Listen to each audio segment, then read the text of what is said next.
everybody, welcome to the show. My name is Scott. 3 more movies for you. Let's go.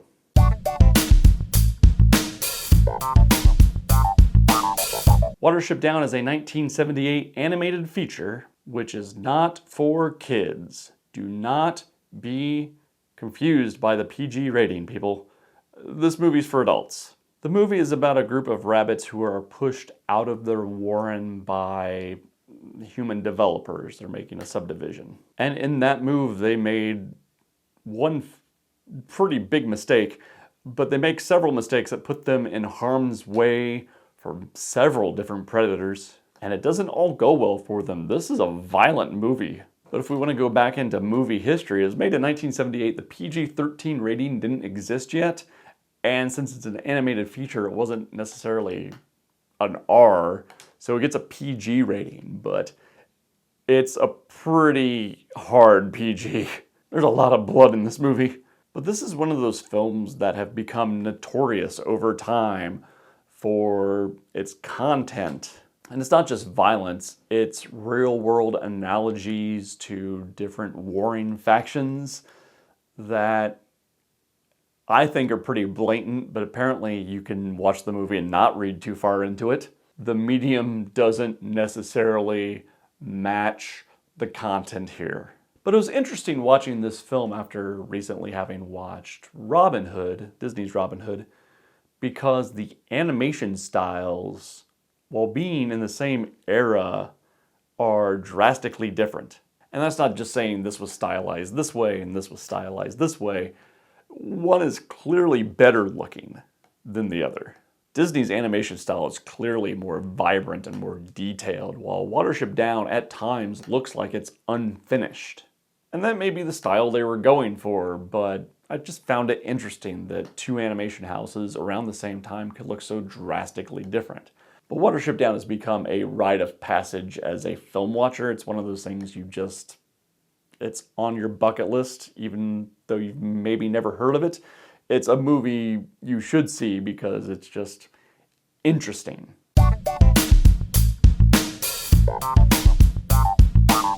This movie's not interesting. Wonder Wheel stars Kate Winslet and Jim Belushi and Justin Timberlake. It was written and directed by Woody Allen. And Woody Allen as a filmmaker has such an inconsistent track record. Just a couple episodes ago, we talked about Cafe Society, which I found to be a fine film, entertaining film.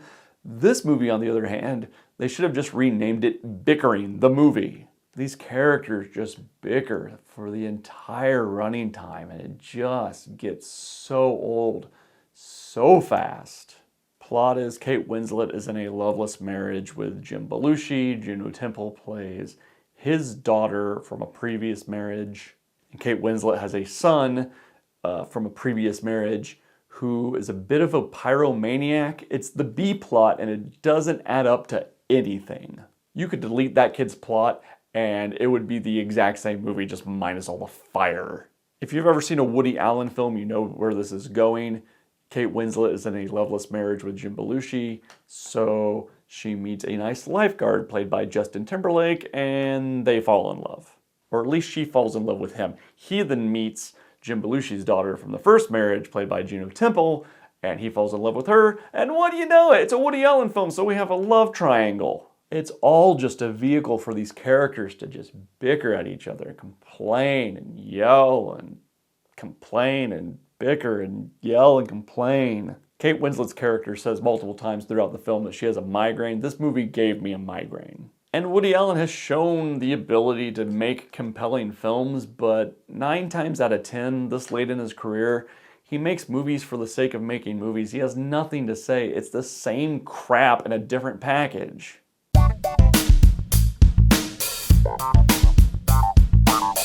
Apostle is a film written and directed by Gareth Evans, who directed The Raid and The Raid 2. And Apostle is a Netflix film where he stretches his legs as a filmmaker and does something completely different. This is a dark, slow, brooding film about a man who is sent to a religious cult on an island to retrieve his sister, who is being held there for ransom.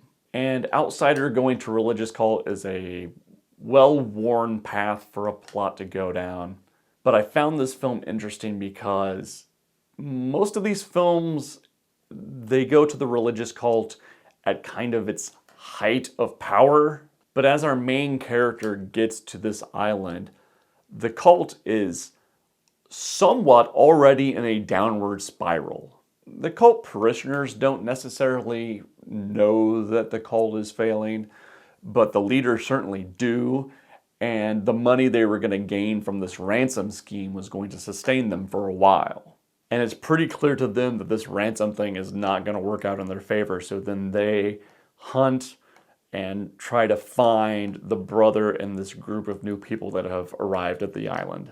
This is a beautiful film at points. The camera work is exquisite. There's a way that they hand off scene from scene where you see things from a certain character's point of view that I found really interesting and made the movie flow really well. And if you've ever seen a Gareth Evans film, that makes a lot of sense because he does this in every one of his movies.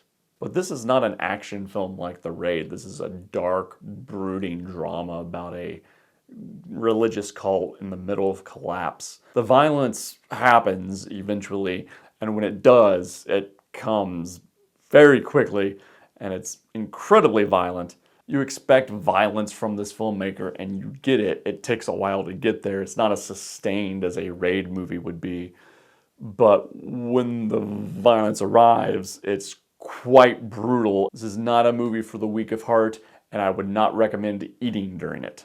But I enjoyed the film. Michael Sheen, who plays the cult leader, puts forth a very compelling performance. He's able to do the nice guy and also the crazy person, so he was a good actor to do this role. The acting is all top-notch and the storytelling is great from Gareth Evans. I don't know if I necessarily met him in the third act where he wanted me to meet him. I didn't quite get there, but I don't think it was totally unsuccessful. And by that I mean the film wasn't unsuccessful. It had me in its grasp. I was very compelled by it. But given the high bar set by his other films, this is not a film I think I'm going to revisit as much as I have The Raid. And let's rank these films. Watership Down, number 1, only because it's one of those bucket list type of movies that if you're gonna study film, it's one of those things you just have to see. Apostle, number 2, obviously because Wonder Wheel is the obvious number 3 because it's real annoying. I enjoyed Apostle while not loving it, but I hated Wonder Wheel. And that is all for this episode. I hope you enjoyed it, and we will see you next time on 366 2020.